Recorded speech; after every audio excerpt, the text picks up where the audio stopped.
नमस्कार दोस्तों, capital of learning YouTube channel में आप सभी का स्वागत है। इस वीडियो में हम आपके लिए टेस्ट 30 लेकर आए हैं, जिसमें स्टैटिक जीके, करंट अफेयर तथा जनरल अवेयरेंस के क्वेश्चन होंगे। तो सीरीज बहुत ही महत्वपूर्ण हो रही है, तो वीडियो को जल्दी से जो है शेयर कर दीजिए मित्रों में। इसको आपको 3 से 4 सेकंड दिया जाएगा और इसके जितने भी PDF सीरीज चल रही है हमारी जो है टेस्ट की, उसका PDF डिस्क्रिप्शन लिंक पे दे दिया गया है। वहाँ से आप डाउनलोड करके वहाँ से भी आप पढ़ सकते हैं। याद रखिएगा, जितने भी वीडियो हमारे बन रहे हैं उसका डिस्क्रिप्शन लिंक में PDF दिया गया है, वहाँ से आप डाउनलोड कर लीजिए। चलिए देखते हैं पहला क्वेश्चन आपका क्या पूछा गया है। यहाँ पर पूछा गया है कि सिंधु घाटी जो आपकी सभ्यता के संदर्भ में निम्नलिखित कथनों पर विचार कीजिए। ठीक, सिंधु घाटी सभ्यता से क्वेश्चन है यहाँ पर आपका। तो ये कहा गया है कि यहाँ पर यह मुख्यतः लौकिक सभ्यता थी, या इसमें जो है उसमें धार्मिक तत्व यद्यपि उपस्थित था या वर्चस्वशाली नहीं था। उस काल में भारत में कपास से वस्त्र बनाए जाते थे। उपयुक्त में से कौन सा कथन सही है? दोनों कथन आपको दिया गया है, उसमें बताना कौन सा सही है। केवल एक, केवल दो, एक और दो दोनों, न तो एक न तो दो। बताइए कौन सा कथन सही है। तो करेक्ट आंसर आपका हो जाएगा यहाँ पर, देखिए यहाँ पर करेक्ट आंसर आपका 2 हो जाएगा, जो कि 1 और 2 दोनों सही है। ठीक, ये भी है क्योंकि वहाँ पर लौकिक सभ्यता थी, लेकिन धार्मिक तत्व का वहाँ वर्चस्वशाली नहीं था, वहाँ वर्ण व्यवस्था नहीं पाई जाती थी सिंधु घाटी सभ्यता में। और उसमें क्या था, जो भी देवता और हमारे थे उसमें कोई वर्चस्वशाली कोई पंडित वगैरह नहीं हुआ करते थे, कि जो है इसमें ज़्यादा हवन कुंड ये सब हुआ करते थे, तो इसलिए जो है वर्चस्व नहीं था। और उसमें जो है भारत में कपास से जो है वस्त्र बनाए जाते थे। दोनों बहुत महत्वपूर्ण। सिंधु घाटी सभ्यता को आधुनिक सभ्यता के नाम से जाना जाता है, कांस्ययुगीन सभ्यता और हड़प्पा सभ्यता के नाम से भी जाना जाता है। सिंधु घाटी सभ्यता का अगर काल पूछेगा तो यह आपका 2350 ईस्वी से लेकर 1750 BC के आसपास मानी जाती है, इसको भी याद रखिएगा। अगला क्वेश्चन देखते हैं। चंदू दड़ों के उत्खनन का निर्देशन किया था, बताइए। यह भी सिंधु घाटी का एक सभ्यता का एक स्थल है। J.H. मैके ने, सर जॉन मार्शल ने, R.E.M. व्हीलर ने, सर ऑरेल स्टीन ने। बताइए करेक्ट आंसर। बहुत ही महत्वपूर्ण वीडियो होने जा रहा है, तो जल्दी से वीडियो को मित्रों में शेयर कर दीजिए और अपना आंसर बताइए। तो J.H. मैके इसके जो है महत्वपूर्ण है। चंद्रचूड़ दड़ो ये किस नदी के किनारे था पूछा जाता है, तो ये सिंधु नदी के किनारे था आपका चंदू दड़ो। यहाँ से क्या मिला है, यहाँ से लिपस्टिक का साक्ष्य मिला है, सिंदूर का साक्ष्य मिला है, इससे संबंधित है। चंदू दड़ों से याद रखिएगा, बहुत ही महत्वपूर्ण जगह है। यहाँ पर मनका बनाने का कारखाना भी मिला है। मनका बनाने का कारखाना कहाँ पर मिला है? चंदू दड़ों से, इसको भी याद रखिएगा। अगला क्वेश्चन देखते हैं। अकबर द्वारा बनवाए गए उपासना या भवन पूजा गृह का नाम क्या था? बहुत ही महत्वपूर्ण क्वेश्चन है, बताइए। जल्दी से वीडियो को शेयर कर दीजिए, शेयर करिए। दीवाने खास, दीवाने आम, इबादत खाना, बुलंद दरवाज़ा। करेक्ट आंसर बताइए, वीडियो को शेयर करिए और करेक्ट आंसर बताइए। दीवाने खास या दीवाने आम, इबादत खाना या बुलंद दरवाज़ा, बताइए जल्दी से आंसर। तो इबादत खाना जो है पूजा गृह था, याद रखिएगा। इबादत खाना क्या था? पूजा गृह था। अन्य ऑप्शन की बात करते तो दीवाने खास क्या था? यहाँ पर काजी जैसे होते थे धार्मिक गुरु, उनकी चर्चा की जाती थी। काजी वगैरह के। दो दीवाने आम थे, आम लोगों के लिए थी, मतलब जन लोग भी इसमें शामिल हो सकते थे। और जो बुलंद दरवाज़ा था, गुजरात विजय के उपलक्ष्य में अकबर द्वारा बनवाया गया था फतेहपुर सीकरी में, इसको भी याद रखिएगा। एक क्वेश्चन बहुत ही इंपॉर्टेंट है कि 1582 ईस्वी में अकबर के द्वारा दीन ए इलाही धर्म चलाया गया था। दीन ए इलाही धर्म, याद रखिएगा। दीन ए इलाही धर्म या इलाही संवत किसने शुरू किया था? तो अकबर ने शुरू किया था। बहुत ही महत्वपूर्ण क्वेश्चन है। हंटर आयोग की रिपोर्ट में किसके विकास पर विशेष जोर दिया जाता है? ये क्वेश्चन बताइए। हंटर कमीशन, बताइए। बहुत ही महत्वपूर्ण क्वेश्चन है और बताइए उत्तर। जल्दी से वीडियो को शेयर कर दीजिए। बालिका शिक्षा पर, उच्च शिक्षा पर, तकनीकी शिक्षा या प्राथमिक शिक्षा? तो करेक्ट आंसर हो जाएगा यहाँ पर प्राथमिक शिक्षा पर हंटर आयोग की संस्तुति दी गई थी। यहाँ पर क्या हुआ था कि जो है 1882 ईस्वी में, यहाँ पर जो है 1882, इसको याद रखिएगा। प्राथमिक शिक्षा पर हंटर कमीशन की संस्तुति दी गई थी, इसको भी आप लोग याद रखिएगा। अगला क्वेश्चन देखते हैं। भारतीय संविधान सभा में महिला सदस्यों की कुल संख्या कितनी थी? बहुत ही महत्वपूर्ण है। जो भारतीय संविधान सभा 1947 में बनी थी, उसमें जो है पूछ रहा है कि 1947 में जो बनी थी उसमें कितने सदस्य थे? तो करेक्ट आंसर बताइए। 13, 12, 10, 15। तो महिला सदस्य पूछ रहा है, इसको भी याद रखिएगा। तो 15 सदस्य थे, याद रखिएगा। इसमें कन्फ्यूजन होता है कि कहीं कहीं लोग 12 सदस्य बताते हैं, लेकिन 12 गलत थे। उसमें थे 15 लोग थे, लेकिन 3 की उसमें मृत्यु हो गई थी, इसलिए 15 सदस्य आप बताएंगे। अगर 15 ऑप्शन में नहीं रहेगा तब आप 12 को टिक करेंगे। अगर 15 ऑप्शन है तो आपको 15 टिक करना है। महिला सदस्यों की संख्या, इसको भी याद रखिएगा। अगला क्वेश्चन देखते हैं।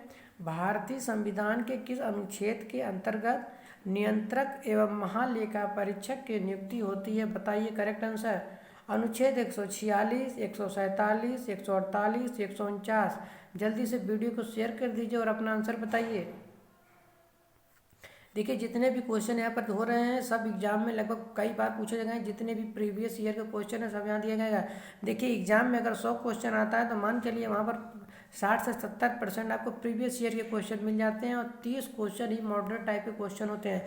तो आपका सिलेक्शन ही 70 या 60 के बीच में ही होना रहता है मेरिट पे। तो आप लोग वही 30% के लिए बहुत ज़्यादा मेहनत करते हैं और ये प्रीवियस ईयर क्वेश्चन आप नहीं पढ़ते हैं। तो जान लीजिए, सफलता के एक मंत्र है कि आपको प्रीवियस ईयर के जितने भी क्वेश्चन हैं उसको आपको सॉल्व कर लेना है। जितने भी जिसकी भी आप तैयारी कर रहे हैं, चाहे यूपीएसआई की तैयारी कर रहे हैं, चाहे एआरओ आरओ की तैयारी कर रहे हैं, चाहे जूनियर सुपर टेट हो या प्राथमिक शिक्षक के सुपर टेट हो या एसएससी जीडी, किसकी भी तैयारी कर रहे हैं, तो आपको हो जाए सफलता का मूल मंत्र है आप प्रीवियस ईयर। जान लीजिए कि रामबाण कहते हैं प्रीवियस ईयर क्वेश्चन को, आप रामबाण मान के चल सकते हैं।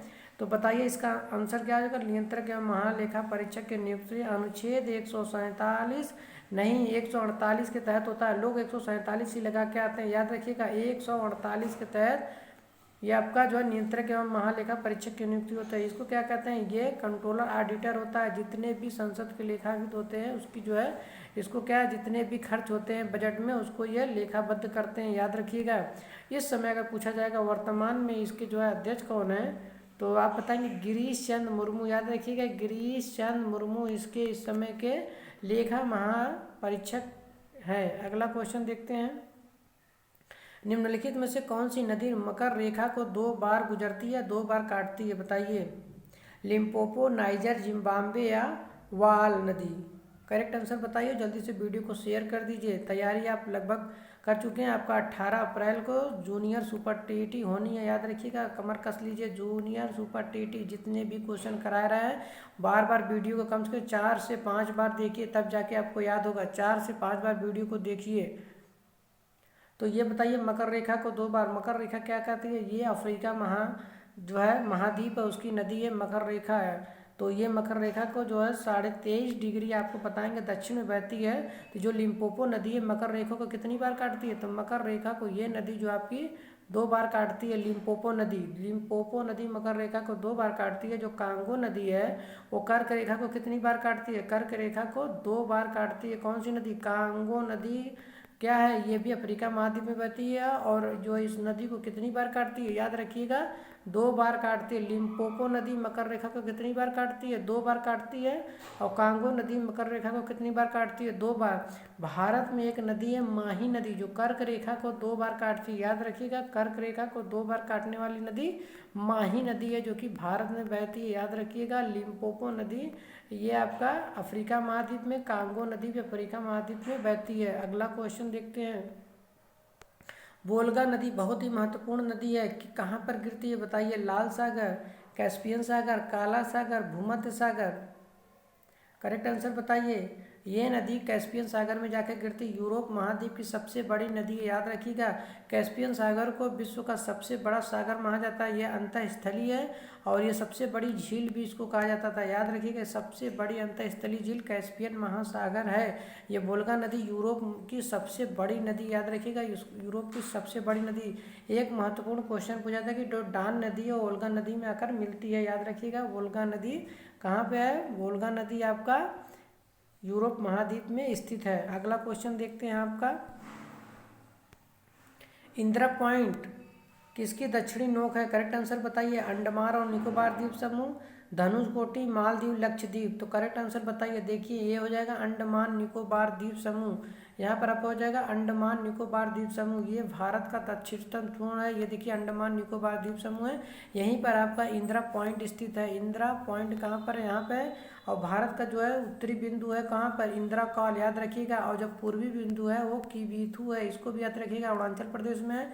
इंदिरा कॉल जम्मू कश्मीर में है। और जो सर्किट है वो गुजरात राज्य में स्थित है, सर्किट, इसको भी याद रखिएगा। देखिए पूर्व आपका कितने छोर हो गए? 4 छोर। क्या हो गया? नॉर्थ में हो गया, उत्तर में आपका इंदिरा कॉल, और पूर्व में हो गया जो है आपका किबीथू, और यहाँ पर हो जाएगा इंदिरा पॉइंट दक्षिण में, और पूर्व में आपका पश्चिम में हो जाएगा सर सर्किट। याद रखिएगा सर्किट कहाँ पर होगा? पूर्व या पश्चिम में हो गया, और किबीथू आपका पूर्व में हो जाएगा।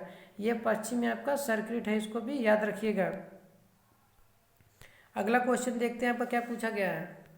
भारत किस भाग में बायनन द्वीप स्थित है? भारत बताइए, भारत के किस भाग में? अंडमान द्वीप पर, निकोबार द्वीप में, लक्षद्वीप, या इनमें से कोई नहीं? जल्दी से वीडियो को शेयर कर दीजिए अपने मित्रों में, शेयर करिए। देखिए बहुत ही मेहनत से आपको वीडियो बनाई जा रही है, और यहाँ से देखिए एग्जाम में क्वेश्चन 100% पूछे जाएंगे, यहीं से देख लीजिएगा आप लोग जब आपका एग्जाम होगा। तो ये अंडमान निकोबार द्वीप समूह आपका करेक्ट आंसर हो जाएगा। अंडमान निकोबार द्वीप समूह यहाँ पर भारत के बंगाल की खाड़ी में स्थित है। यहीं पर बैरन द्वीप है जो कि ज्वालामुखी द्वीप है, और सक्रिय ज्वालामुखी यहीं के पास में जो है नारकोट्टम है जो कि सुसुप्त ज्वालामुखी का है। नारकोट्टम का है सुसुप्त ज्वालामुखी, और बैरन द्वीप आपका सक्रिय ज्वालामुखी है, इसको याद रखिएगा, सक्रिय ज्वालामुखी। अगला क्वेश्चन देखते हैं। निम्नलिखित दर्रों में से किससे होकर लेह जाने का रास्ता है? बताइए। जोजिला, शिवकिला, चुम्बी घाटी, बनिहाल। तो याद रखिएगा आपका श्रीनगर से जो है लेह के बीच में जाती है जोजिला दर्रा। याद रखिएगा श्रीनगर से लेह के बीच में जोजिला दर्रा है, और जो है श्रीनगर से गिलगित के लिए आपका बुर्जिल दर्रा, याद रखिएगा बुर्जिल दर्रा से। और बनिहाल दर्रा आपका क्या है? जम्मू से श्रीनगर को जोड़ती है बनिहाल दर्रा, याद रखिए। तो करेक्ट आंसर हो जाएगा यहाँ पर जोजिला। शिवकिला दर्रा कहाँ पर स्थित है? ये शिमला को चीन के जो है तिब्बत से जोड़ती है, याद रखिएगा चीन के तिब्बत को जोड़ती है। शिवकिला दर्रे से सतलज नदी प्रवेश करती है।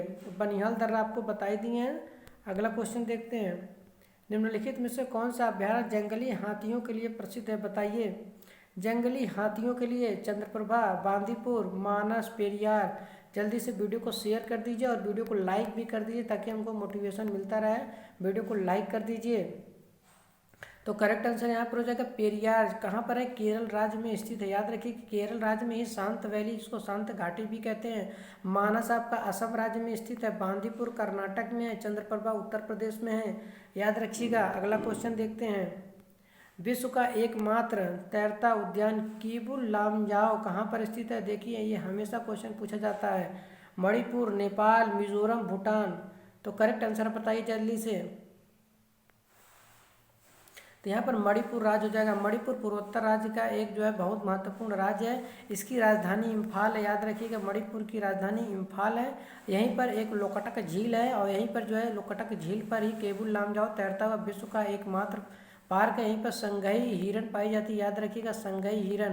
पूछा जाता है संगई महोत्सव कहाँ पर मनाया जाता है? तो मणिपुर में मनाया जाता है। देखिए एक ही क्वेश्चन से आपके कितने क्वेश्चन तैयार हो जा रहे हैं। रणजी ट्रॉफी किससे संबंधित है? बताइए। हॉकी, क्रिकेट, फुटबॉल, इनमें से कोई नहीं। रणजी ट्रॉफी बताइए। जल्दी से वीडियो को शेयर कर दीजिए, शेयर करिए। चैनल पर नए हैं तो चैनल को सब्सक्राइब भी कर लीजिए, सब्सक्राइब करिए। हॉकी, क्रिकेट, फुटबॉल, इनमें से कोई नहीं। बताइए। तो रणजी ट्रॉफी किससे संबंधित है? ये क्रिकेट से संबंधित है। पूछा जाता है हॉकी में आगा खां कब खेला जाता है, और डूरंड कप, संतोष कब किसमें खेला जाता है? संतोष ट्रॉफी किससे संबंधित है? तो ये फुटबॉल से संबंधित है। अगला क्वेश्चन देखते हैं। पानी में क्या होने पर उसे भारी पानी कहा जाता है? बताइए। हाइड्रोजन का समस्थानिक, ऑक्सीजन का समस्थानिक, ऑक्सीजन परमाणु की अणु संख्या, हाइड्रोजन परमाणु की अणु संख्या। बताइए करेक्ट आंसर। तो ये हाइड्रोजन का भारी समस्थानिक हो जाएगा, जिसको D2O कहते हैं, याद रखिएगा। ड्यूटेरियम ऑक्साइड इसको कहते हैं, D2O। तो ये हो जाएगा भारी पानी कहा जाता है, याद रखिए। इसको कहाँ पर यूज किया जाता है? तो न्यूट्रॉन के मंदक के रूप में भारी पानी को यूज किया जाता है। कहाँ पर? जब आपका न्यूक्लियर जो है नियंत्रित किया जाता है उसमें इसका उपयोग किया जाता है। केचुआ में आँख होती है, बताइए कितनी आँख होती है? करेक्ट आंसर बताइए। केचुआ में कितनी आँख होती है? 1, 2, बहुत है, इनमें से कोई नहीं, या कोई नहीं। बताइए कितनी आँख होती है? जो कछुआ मारा होता है उसमें कोई आँख नहीं होती, याद रखिए कछुआ में कोई आँख नहीं होती। यह आपका करेक्ट आंसर हो जाएगा। अगला क्वेश्चन देखते हैं। रेशम का उत्पादन किससे होता है? रेशम के कीट के अंडों से, रेशम के कीट के प्यूमा से, लार्वा से या स्वयं कीट से, बताइए। तो करेक्ट आंसर हो जाएगा रेशम का उत्पादन क्या कहा जाता है? सेरीकल्चर। इसको याद रखिएगा, सेरीकल्चर रेशम के उत्पादन से संबंधित है और ये जो है रेशम के कीट के जो है प्यूमा से संबंधित है, प्यूमा से उगाया जाता है, निकाला जाता है, याद रखिएगा प्यूमा से। अगला क्वेश्चन देखते हैं। सरकार द्वारा संचालित पशु एम्बुलेंस नेटवर्क स्थापित करने की घोषणा करने वाला भारत का प्रथम राज्य। जहाँ पर भारत का प्रथम राज्य हो जाएगा वह क्वेश्चन बहुत ही इंपॉर्टेंट हो जाएगा, एग्जाम में पूछे जाने की 100% चांस हो जाती है।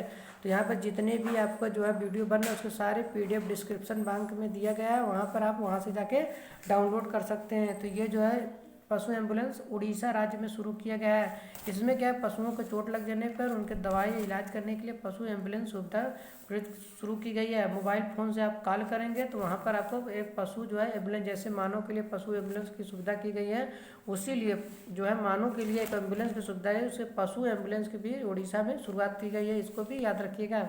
पूछा जाता है कि उड़ीसा की जो राजधानी क्या है? तो भुवनेश्वर है, याद रखिएगा उड़ीसा की राजधानी भुवनेश्वर। यहीं पर जो है लिंगराज का मंदिर स्थित है फेमस। कोणार्क का सूर्य मंदिर कहाँ पर है? तो कोणार्क में है।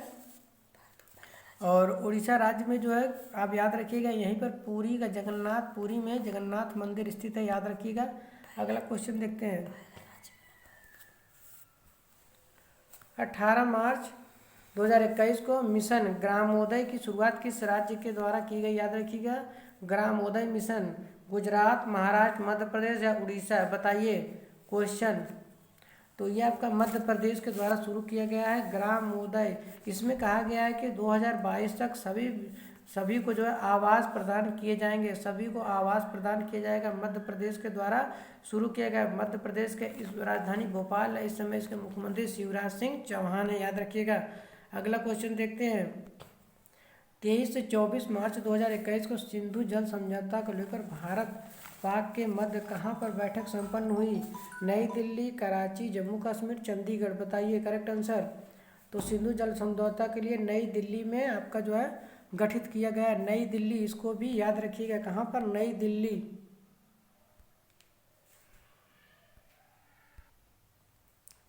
तो ये आपका करेक्ट आंसर हो जाएगा। तो वीडियो को लाइक, शेयर तथा सब्सक्राइब करें और बेल आइकन भी प्रेस कर लें ताकि हमारे लेटेस्ट वीडियो का नोटिफिकेशन आप तक सबसे पहले पहुंचे। Thank you for watching this video.